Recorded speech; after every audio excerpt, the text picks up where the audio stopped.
a lot of the techniques that Russia uses date back to the Cold War. It's old wine in a new bottle. It's active measures. Just the information environment is so much more ripe for easy dissemination, for planting a story one place and then using a different source to say, hey, look, somebody said that, and kind of amplifying your own baloney. And we as humans are super vulnerable to being tricked, misled, deceived, and manipulated.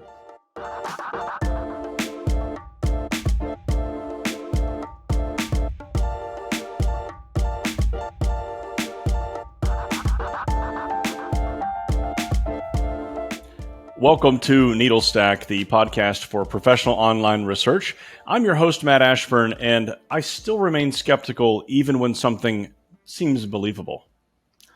And I'm Jeff Phillips, tech industry veteran and curious to a fault. Today, we're continuing our series on fact-checking and debunking. In several of our prior conversations over the last couple of weeks, they've touched on disinformation, and that brings us to our next guest. So we're joined by Chris Paul. Chris is a senior social scientist at the RAND Corporation and professor at the Pardee RAND Graduate School. He spent more than 2 decades in policy and defense research, focusing heavily on inform, influence, and persuade operations. So really excited to talk with Chris today. Welcome to the show. Hey, thanks. Good morning, Jeff. Good morning, Matt. Happy to be here. Great to have you. Yes. Chris, your work has devoted a lot of attention to Russian propaganda and disinformation campaigns. Can we start off, ask you to talk a little bit about the nature of the Russian playbook on this front and any ways that it differs from other nations' practices? Yeah, I had the great fortune in late 2015, early 2016 to get the opportunity to really dig into and look at Russian propaganda. And I have to admit that at the outset, I was kind of surprised that they were enjoying some degree of success with primarily falsehood-based propaganda. I come from an influence and persuasion background that says that credibility is king and the truth will always win. So my colleague Miriam Matthews and I dug into the Russian propaganda model, and we labeled it the fire hose of falsehood because it has 4 salient characteristics. First, it's high volume and multi-channel. Second, it's rapid, continuous, and repetitive. Third, and this is where the falsehood comes in, it makes no commitment to objective reality. It's not wholly false. Maybe it's false, but backed up with manufactured evidence, or maybe it's a little bit false, but is consistent with narrative frames, or maybe it's true, but it's spun in a way that is completely misleading, or maybe it's false, but presented from credible seeming sources. And then the final characteristic is that it makes no commitment to consistency. If one lie doesn't stick, they'll quickly try another one. You'll see the same channel broadcasting different accounts of events within a very short period of time. I absolutely love that phrase, fire hose of falsehood. I think it really does. It conjures up a bit of an actual image in your head of what this could look like, right? And it really is descriptive of the problem and I think the scope.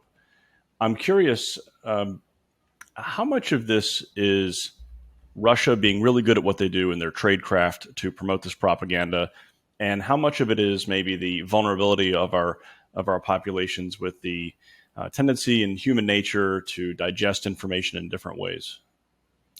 Yeah, so I agree. Fire hose is a really evocative metaphor, and I'm happy to have stumbled across it and seen it propagate, and I think it does help in sharing awareness of this challenge. Now, coming back to why it works, I don't think it's actually particularly good tradecraft on the part of the Russians. And maybe I can pick that apart. I mean, falsehoods are persuasive, but their actual tradecraft has to have been kind of sloppy, or I fear we never would have noticed it.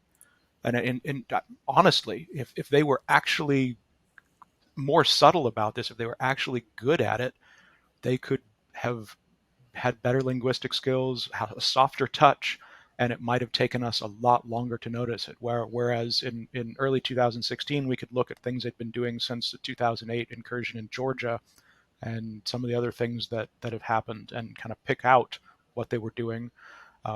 Recognize clearly that the balance on RT is more propaganda than it is good investigative journalism, that it is infotainment. Catch their election interference with their kind of kind of ham-handed Facebook pages that still got some result, but kind of poor tradecraft. So I think your question, hey, is it more about the human vulnerabilities? Is going to be my answer is going to be yes. A lot of the techniques that Russia uses date back to the Cold War. It's old wine in a new bottle. It's active measures. Just the information environment is so much more ripe for easy dissemination, for planting a story one place and then using a different source to say, hey, look, somebody said that, and kind of amplifying your own baloney. And we as humans are super vulnerable to being tricked, misled, deceived, and manipulated. Yeah, Chris, I think you're right on that. A lot of the stuff that you see is a bit sloppy. It's a bit obvious. I think certainly in hindsight, and so it just seems that Russia's just taking advantage here, and it just seems to be very good at exploiting those human vulnerabilities that people have. Yeah, and another observation about Russia's approach is they're very opportunistic. So this is, I like to point out that this is a nation of chess players. And in chess, you have a long-term plan, but your long-term plan evolves based on what your opponent gives you. And so you may be thinking to be moving in one direction, but boy, if your opponent does something kind of dumb and creates an opportunity, you're going to pounce on it. So Russia's opportunism looks at specific events, disasters, calamities, or just natural divisions within society and saying, oh, here's a society that is already picking at itself, already has a contentious division. Let's see if we can't amplify that. Let's let's promote and fire up both sides of the issue and see if we can't escalate the level to which this society is slamming into itself. And we've seen that here in the U.S. They've helped us with our polarization. Thanks so much, Russia. They've done it a bunch in the U.K. and again other places. If you look around the world where Russia's heavily engaged, their interference in the separatist movement in Catalonia in Spain, their interference in the Scottish independence referendum, or in the aftermath of the Scottish independence referendum, same themes over and over. What are some of the human vulnerabilities that can enable this propaganda and these actions? Can you expand a bit on that?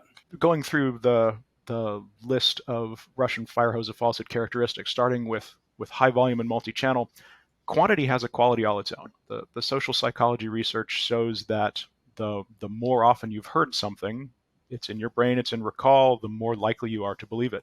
The more different places you've heard something from. That kind of makes sense, right? To think, oh, I'm cross-checking, but uh, Russia's broadcast approach with lots and lots of different micro channels and lots of different speakers or apparent speakers reinforces that. Another important factor, Russia's high volume, or not the high volume and multi-channel, the rapid, continuous, and repetitive. So if propaganda is rapid, continuous, and repetitive, not only do you hear it frequently, but you hear it first. We all know that first impressions matter, but we all underestimate how powerful first impressions are. And this has to do with how we as humans store information. We are not computers. We do not keep our memories in card catalogs as separate pieces. Uh, we are homo narratus, the story people. We store our life experiences in one gigantic holistic story, one big worldview. So when we're presented with a factoid, and that's the word I'll use for something that's presented as fact that but may or may not be, when we're presented with a factoid and we accept it, we don't write it on a mental filing card and put it in our filing cabinet. We bake it into our worldview.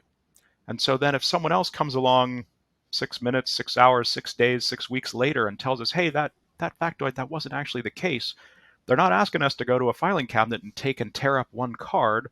They're attacking our worldview. And so the burden of proof for a refutation is much higher than the initial factoid penetrating our consciousness, because that repair effort not only has to dig out the falsehood, but it also has to offer us something to make our worldview whole again, or it's not going to work. So that's one of the biggest factors, but it relies on some other human vulnerabilities, like the fact that we are just not that good at adjudicating truth from falsehood. A famous social psychologist, Daniel Kahneman, has this great book called Thinking Fast and Thinking Slow. And in it, he isolates what he calls System 1 and System 2 thinking. And System 1 is your autopilot. System 1 is the shortcuts and the heuristics that you use to get through a day bombarded by data and attention grabbing things. So it's anything that's easy, you just do the easy path. It's what you do when you're tired. It's what you do when you get behind the wheel and it's like you think, oh, I'm going to work, and then you kind of zone out, and 20 minutes later, oh, hey, I'm in the parking lot at work. Good for me. System two is when you're really turned on and you're attentive. That's when you're focused on something. You're devoting all of your attention, your concentration, all of your faculties. You're zoomed in on something. Something's provoked you and stimulated you to that higher level. And when we're in system two, we're harder to trick. But being in system two is demanding. It takes energy, and we don't have enough energy. It's not possible to be in system two all day long. So a lot of propaganda relies on the fact that we're most of the time a little bit tired or a little bit inattentive or cruising around in system one. So imagine you're cruising around the internet, you're watching videos. You see a video and it has up in the corner some kind of logo that says news, and it's clearly on a soundstage, and there's an attractive anchor person with a clean accent, and at the bottom is a footer of information, data, headlines spooling by. You look at that and your brain says news. And provided that it's not a logo that you recognize as something you should be skeptical of, or provided the anchor person doesn't say something that's completely contradictory to your worldview, you're probably going to accept what they say as plausible or true. But it does not have to be. And those heuristics, those shortcuts, leave us very vulnerable to being tricked. And I could go on. There are a bunch of others too, but I'll pause. That's super interesting, and I sit here as myself and wonder, what's going, how do I become more discerning as on everything you read? It just seems overwhelming at the end of the day, Chris, to try to keep on top of everything and understand what's true and what's not. Sorry to interrupt. That is a great point, because I'm pleasantly surprised that you are being reflexive about, hey, what can I do to be better at this? Because often at this point in the conversation, the people I'm talking to are kind of snidely looking to their left and their right and thinking, oh, you poor humans, you are so vulnerable to being tricked and manipulated, with the subtext being, not me, I'm special and magical. Well, that's called blind spot bias, and we all have it. So I'm here to remind you and your listeners, you're vulnerable, I'm vulnerable, everyone else, we're all vulnerable. It's not just the other humans. We all do system one and system two. We all have heuristics. We are all not that hard to trick. Yeah, that's an interesting point. And, as the news of Russian propaganda, that is the awareness of Russian propaganda, the fact that it exists and they're attempting to exploit these vulnerabilities, it's become more mainstream as far as people being aware that this is taking place. Do you think people have had that introspection? Do you think that they've learned very much over the past few years that this has become popular in the news cycles? I hope so. And despite the presence of blind spot bias, even if people are personally inclined to believe that they are more resilient to propaganda than they are, people take an altruistic view. Oh, I want my fellow humans, my fellow Americans, to be more resilient to this. So yeah, I think it's we should do something about those naughty Russians doing this. We should have more civics education. It's okay to have media literacy interventions. There's goodness in that, and I hope that continued spreading of awareness, continued spreading of understanding of how it works and what we might do about it can really help. I think one of the things that is most helpful is called pre-bunking. When given how important this first mover advantage is, given how important first impressions are, what are the opportunities for the counter propagandists to get in front? And I think a great example of that is what happened at the outset of Russia's invasion in Ukraine. So the Western intelligence services publicly released, hey, it looks like Russia's massing forces along the border. They're claiming it's an exercise, but to us, it looks like they're postured for an invasion. Do not be surprised if Russia invades within the next couple of weeks. And then right before the incursion actually started, they said, you know what? We're pretty sure Russia's going to invade, and they're going to create some kind of thin pretext. There's probably going to be some kind of false flag operation where they claim Ukrainians have attacked them and provoked them, so they come pouring across the border. And with that broadly broadcast, when that actually happened, people were like, oh, yeah, I got warned about this. Shenanigans, Russia, I see you're up to shenanigans. but mentally go back in time and think what would have happened without that. So we have this situation where, oh, there's some warning, Russian forces are along the border, there are tensions, we're not sure what's going to happen.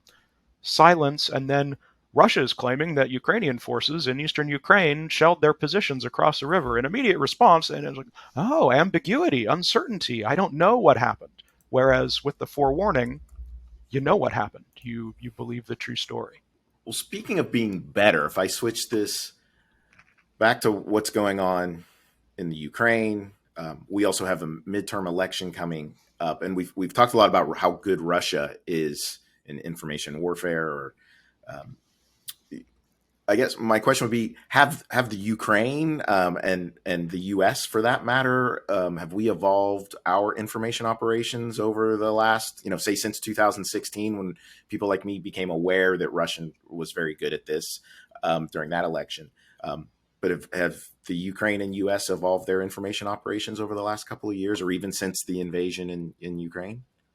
Yeah, so compare Ukraine 2022 with Ukraine 2014, where in a thoughtful hybrid informational and physical campaign, little green men that were Russian soldiers but without insignia on their uniforms infiltrated Crimea and displaced mayors and other public figures, and but created ambiguity about what was happening, enough ambiguity to paralyze response in the rest of the West, caught Ukraine on the back foot in terms of what to say about what was happening to them in terms of their own understanding. Well, in the meantime, I'm sure Ukraine had a deep soul searching moment after that and said, "Hey, there are other parts of Ukraine that Russia might like to take a bite of. What do we do the next time this happens?" And so they launched a campaign both of improving their military, of improving their non-combatant or their non-commissioned officer corps to be a more effective and nimble and decentralized fighting force. But they also did a bunch of thinking about crisis response and how to prepare narratives and how to respond in the face of ambiguous information. So they have become much more sophisticated information warriors. Now, now some of that is personally contingent. President Zelensky has amazing charisma and good media sense, and has been a real cornerstone of their effective narrative dissemination. But I think there's lots of other things that have happened. Uh, the way Ukraine has built a global reputation so that more people in the world know who and where they are and respect them as a prospective member of the West and someone who is worth protecting. Whereas in 2014, I think most people in the West, especially in the United States, thought of Ukraine as a former Soviet republic. And so if the story is, oh, Russia is taking back some territory from a former Soviet republic, how much does the average American care about that? Whereas Ukraine is a sovereign nation, Ukraine has a World Cup soccer team, Ukraine has a distinctive culture, Ukraine has this flag, we recognize the two colors of it. Russia is invading this sovereign nation that has Western sympathies and has its own unique cultural history. That's not okay. I want to stand with Ukraine. Uh, that movement took place between 2014 and 2022.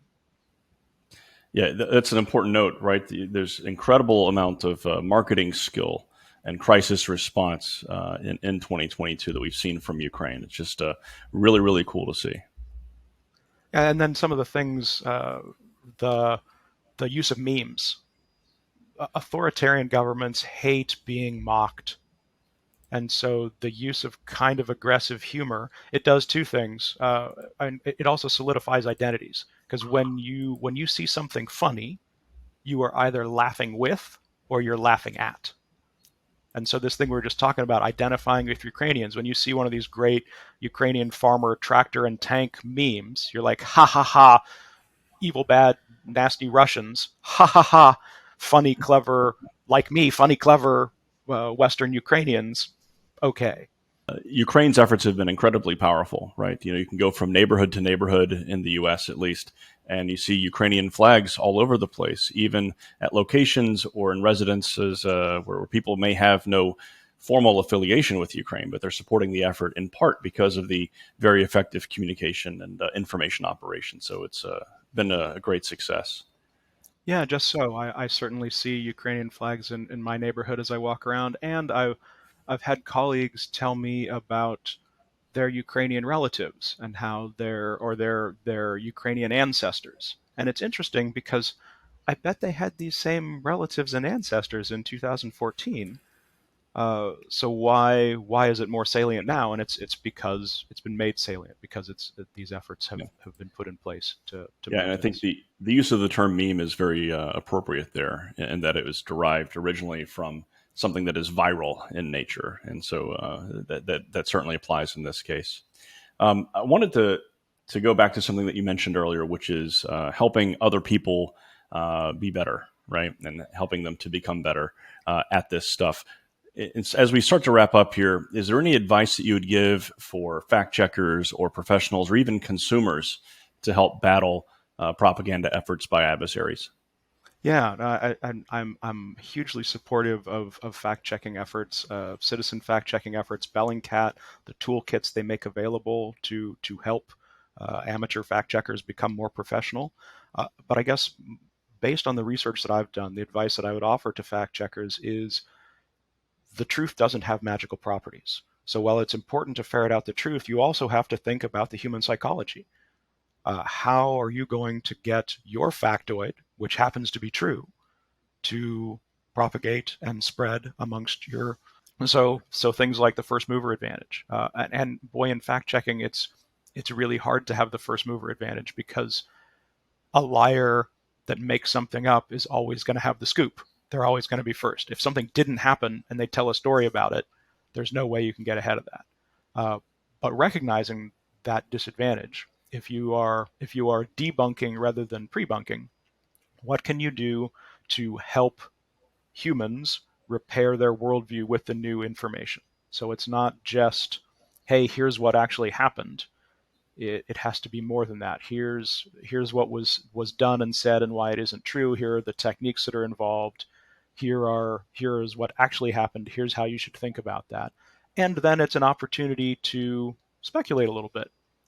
Hey, I'm a fact checker. I have consistently seen this Russian source generate falsehoods. I expect that in the future, this Russian source will continue to generate falsehoods. Hey, now all of a sudden, you're the first mover. Take what has happened in the past, project it into the future. Now, you have to be careful because you don't want to over prognosticate about what specific things they're going to say. And then if they don't, now all of a sudden, you're not a fact checker anymore. But reporting that a source has repeatedly engaged in debunked falsehoods that you have good documentation for and saying, I bet they're going to continue. That seems like it's in bounds, and that can definitely be helpful.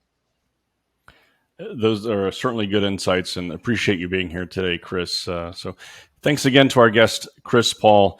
If you liked what you heard today, you can always subscribe to our show wherever you hear your podcast. You can also watch episodes on YouTube and view transcripts and other episode info on our website at authenticate.com/needlestack. That's authentic with the number 8.com/needlestack. And also be sure to follow us on Twitter. We're at NeedleStackPod over there. And we'll be back next week with more on fact checking, debunking, propaganda, all things disinformation.